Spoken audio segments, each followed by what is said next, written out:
Welcome to Education Unveiled. My name is Professor Dawn Wooten, and I'm thankful that you've come back to my channel to watch another video on education. I've been out for a while after foot surgery, but I'm so happy to be back with you. Today's topic is homeschooling, and I'm just really excited to talk about it because I am a former homeschool mom, and I have a lot of information for you, so let's get started. Before we hit our topic today, let's talk about the news in two. This week there was an article out in the news about a teacher in Florida who had been fired for giving her students zeros for not doing their homework rather than following the district policy of giving them 50%. That's their policy. You do nothing, you get 50%. And this teacher is furious. And this happened, I think, in 2018, but it's resurfacing because of lawsuits and such. Let me tell you something as a teacher and as a parent. Nothing? That's like telling your kid they can have $10 a week to do their chores, and at the end of the week, they've only done half, but you go ahead and give them the full $10. That's ridiculous.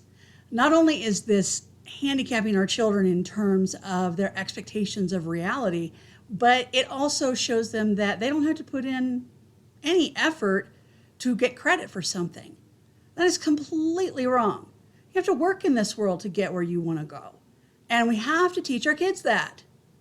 So that's why I'm a huge proponent of homeschooling. It's only one of the reasons, but these types of policies are only going to cause our students grief later on. They are not helpful, they are not appropriate, and they certainly will create a worse sense of entitlement than this generation already has.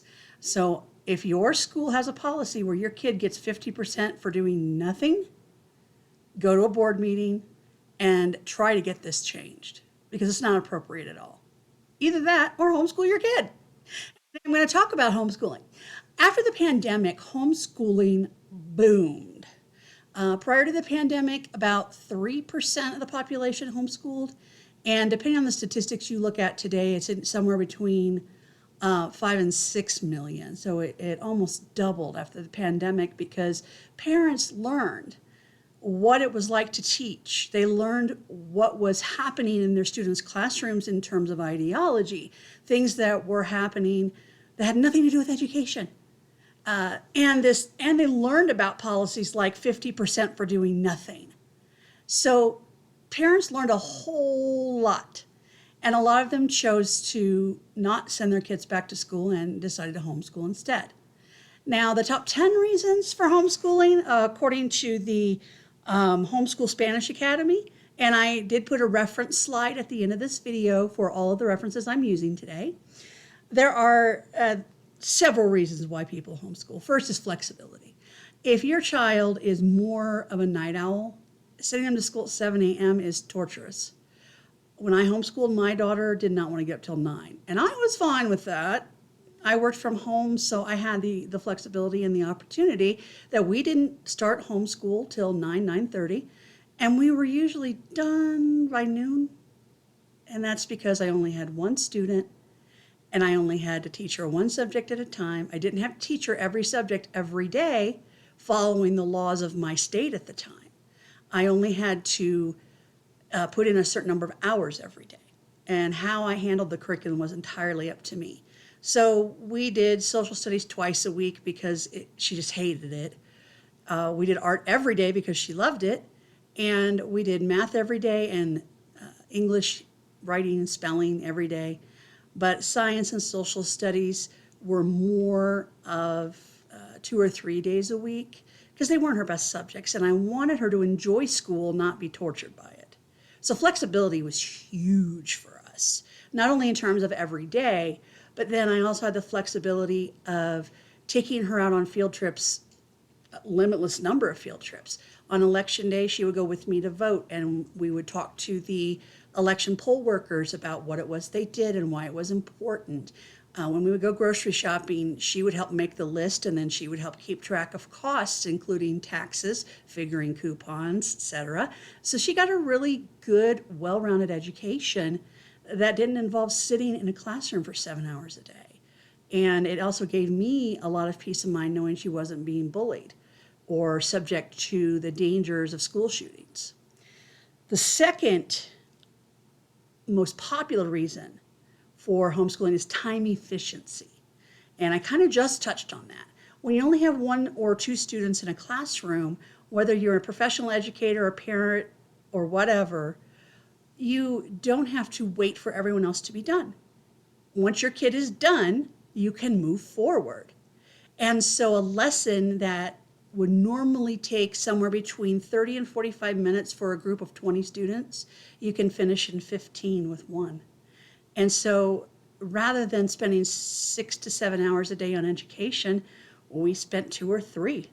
And she still got all of the information she needed. We met the standards according to the state, and she was able to take her tests at the end of the year and pass everything. So, the amount of time in a classroom that is dedicated to waiting for others to catch up, answering multiple questions, that kind of thing is all erased when you do homeschooling. So it's a much, much better environment, particularly if your kid has a learning disability or some kind of a behavioral disorder, because then you can work around that. Health and safety is a huge concern, particularly when COVID hit. Now, kids can recover from COVID relatively easily, but we didn't know that at the time. And so a lot of parents are still nervous about COVID. They don't want to vaccinate their children, and so there's a really high risk of them catching or transmitting communicable diseases. And safety, when your kid's in your house, you can keep them as safe as you possibly want. And a school can't necessarily do that. They can do the best they can do, and all of them do that. But that doesn't mitigate all the risk. Discipline. As you can tell from the news in 2, discipline's not a big, it's not a big thing that's pushed in the public schools. It's just not. Students misbehave constantly. They disrupt constantly. There's bullying. There's violence. Now, I'm not saying every school is like this, and I'm not saying that the teachers and administrators and parents don't try to fix it. But if you're not disciplining kids, meaning giving them consequences for their actions, real world consequences, that's things like taking away their cell phones and grounding them and taking away their Wi-Fi access, taking away their video games. There are things that can be done that are not difficult to do, but for parents in this generation, it may be difficult to follow through on. I'll give you an example. We homeschooled my daughter most of the way through 8th grade. Then she went to a public high school because she wanted the socialization factor, and she wanted to be around people more rather than just me. And I understood that. And high school homeschooling is very time consuming and difficult. So if I sent her to my alma mater, which I knew was a wonderful school, and she did great. Excuse me. But she did comment on how the students behaved, and it was very disruptive, and she wasn't able to get as much done as she wanted to. Another thing is personalized approach. When you are only teaching your children or your child, you can work with them individually prior to the school year, figure out where they have deficits and try to work with that, where their strengths are, and encourage them to move forward as quickly as possible. And then you can also schedule the curriculum to focus on things that they want to do. So, for example, my daughter loves spelling, so we might spend a half an hour on that, but she hated social studies. So we would read a short portion of the book. We would orally answer questions because for her it was easier, and then we'd be done in 15, 20 minutes. So it gives you the opportunity to do that, to really play to your students' strengths, and then focus on their weaknesses in a way that they don't feel overwhelmed by it. Family bonding is another great reason to homeschool. My husband and I took turns with different subjects. Now, I was home all day, so I was with my daughter for most of her schooling, but my husband was a huge history buff, and he was also very good at science. Two things I was not good at.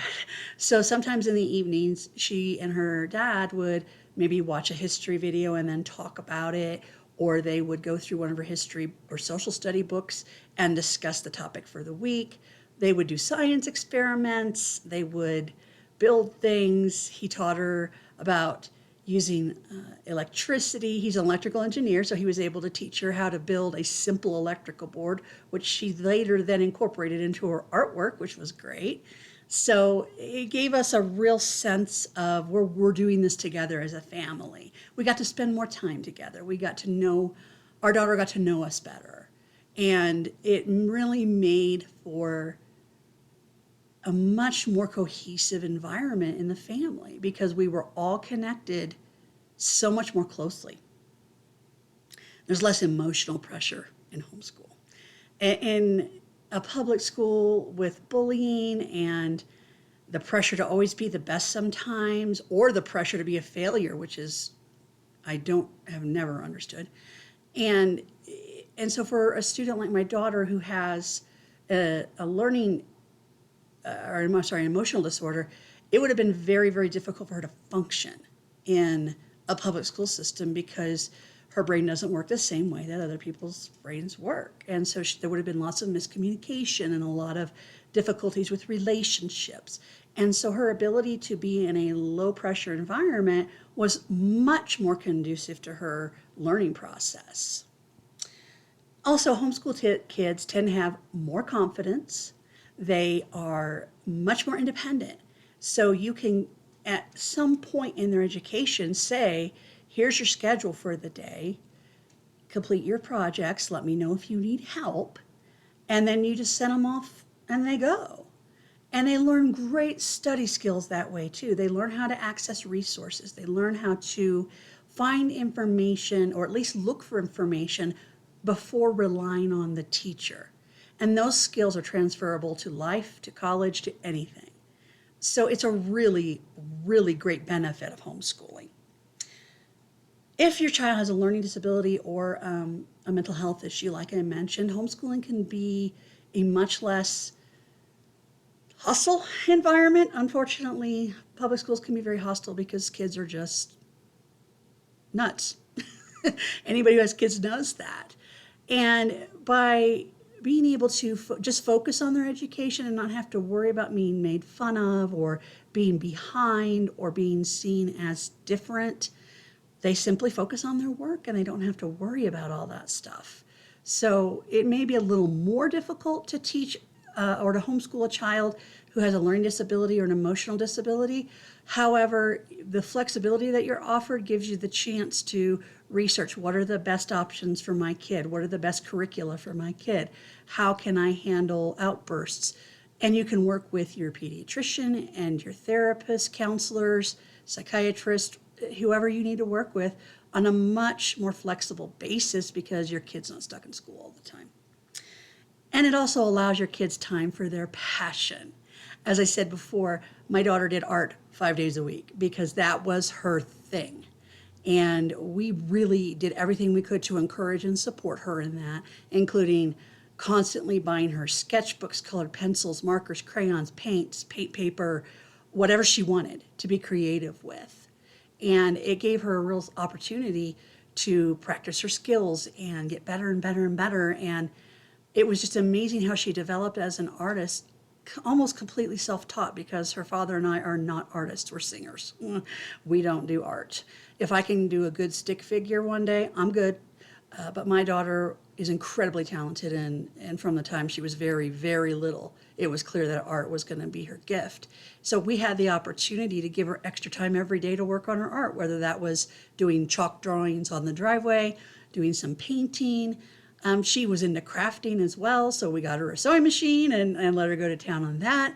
And if we had her in a 9-to-5 school, and I call it a 9-to-5 school, but you know what I mean, she wouldn't have had those opportunities. There's no way she could have expanded her talent the way she did. And now she has a degree in digital design. She's a photographer, and she just loves what she does. And that was what I wanted for her. I wanted her to be happy and to do what she was passionate about. And the last really good thing about homeschooling is improved socialization. There's a myth that homeschool kids are isolated and not socialized properly. Well, there's some homeschoolers who do that. I can't deny that. They do it. But most homeschoolers use the opportunities that come with homeschooling to have their kids socialize with people of different ages, genders, religions, creeds, races, identities. They have a much more well-rounded social life because they're not stuck in a classroom with peers their exact same age or close to it, doing the exact same thing every single day. Think of it like sardines in a can. That is what it is to be at school. You're stuck together in a tight spot, and you have no one else to socialize with. My daughter was able to socialize with people at church. She was able to socialize with people at the grocery store, because for us, a grocery store run wasn't 30 minutes, it was 2 hours, because we were schooling as we were shopping. And she also got access to talk to people of different ages and to learn things from people who were more mature and who had much more wisdom than I did. So this fallacy that homeschooling isolates kids, while there are a certain percentage of homeschool kids that do get isolated, it's not the norm. It's not the norm at all. In fact, there are co-ops for larger homeschool communities where they offer gym classes or they offer art classes, music classes, so the kids can get together with other people, other families, and they can spend time together and they can learn to cooperate and work together. My daughter did gym class for 3 years. She did art classes at a local university that opened up for homeschoolers. She had many, many more opportunities to socialize than if she had been stuck in a school for 6 hours a day. So these are some really, really good reasons. One of the other reasons that wasn't mentioned on the website that a lot of people choose to homeschool is for religious education. They want to be able to teach their children about their beliefs, about their foundation and their what it is to have a faith and to be able to open the Bible or the Quran or whatever holy book it is that you use. And you can't do that in a public school. There's no way. And even the best private religious schools still only get to do that a certain amount of time during the day. And while they may be able to integrate it into the curriculum, there's no guarantee they can. There are great Christian curricula out there, and we used a lot of it because it did integrate the beliefs of our faith within the education. And so it was wonderful for us. It was a great opportunity. But not every Christian school or Catholic school or Jewish day school is going to be able to do as much of that as you could if you were homeschooling. So what's going on in the homeschooling community right now that's really big? I mean, the U.S. Census Bureau takes surveys every year about how people are schooling their children, okay? In 2016, the numbers were about 1.6 million families. So 1.6 million kids were being homeschooled in the United States, okay? And that is fairly standard. Even since I started homeschooling years and years ago, it was steadily at 1.2 to 1.3. And then in 2016, it jumped up a little to like 1.69. And these statistics are from the U.S. Census Bureau and the National Home Ed Research Institute, and those websites are available on the reference page at the end of the video. But in February of 2020, homeschooling had jumped to 3.2 million. 3.2 million students. That's double from 2016. And then between 2020 and 2022, it jumped again, with U.S. Census Bureau estimating 5 million students are being homeschooled, mostly as a result of the pandemic. because parents figured it out. They figured out that public school maybe wasn't the best thing for their kid, and if they could figure out how to do it themselves, it was probably a better idea. And so it's booming, and it's still booming today. And if you want to learn about what it takes to homeschool, there are fantastic organizations available. The one I relied on the most when I was homeschooling was the Homeschool Legal Defense Association. Their website is hslda.org, and their website is amazing. It includes how to get started with homeschooling. It includes the laws in every state in the country. So you can just go to their website, pull up your state, and look and see what the laws are regarding homeschooling. What do you have to do? Some states are very simple, like Indiana. All you have to do is keep track of how many hours you homeschool. And then during high school, if you want to get an Indiana State diploma, you have to take the state graduation test and supply transcripts. And then there are states like California where you actually have to be a licensed teacher in order to homeschool. So for some people, it may not even be an option because they don't have that qualification, can't afford to get that qualification.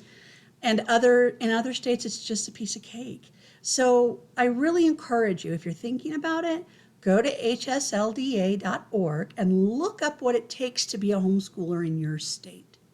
The laws are changing frequently, and so being a member of HSLDA is a great way to stay on top of that stuff. Plus, when you're a member, it's a very small annual fee, but it offers you free legal counsel if something should go wrong. You don't have to pay a penny. And it's also good if you decide to homeschool, but you have family members who think it's like weird and child abuse and they call CPS on you. HSLDA is right there for you. All you do is call them, keep the, government out of your house. And like I said, it's not an exorbitant fee and it's completely worth it. And you can access their website free all the time. You don't have to belong to access the information. But to have that peace of mind that you're covered legally is worth every penny of the HSLDA fee each year. Another thing you get to do when you're a homeschooler is you get to pick your own books. There are homeschool fairs all across the country where you get to meet book vendors and talk about what is the pedagogy behind their curriculum. What are the thoughts? What are they trying to accomplish with their curriculum? Are they trying to meet all state standards? Are they trying to meet Common Core? Are they trying to just give a traditional classical education? And they'll get the opportunity to meet with professional teachers who do it for a living, and you can pick their brains and ask questions, and you always have the homeschool community at large. When you network with people and you start belonging to groups or Facebook pages or Instagram pages where you all are sharing your stories and talking about your kids and sharing resources, it's a fantastic, phenomenal community to belong to. In the community I was in Northeast Indiana, I did tutoring for parents who weren't that great at English, and then I'd sent my daughter to my best friend who was way better at math than me.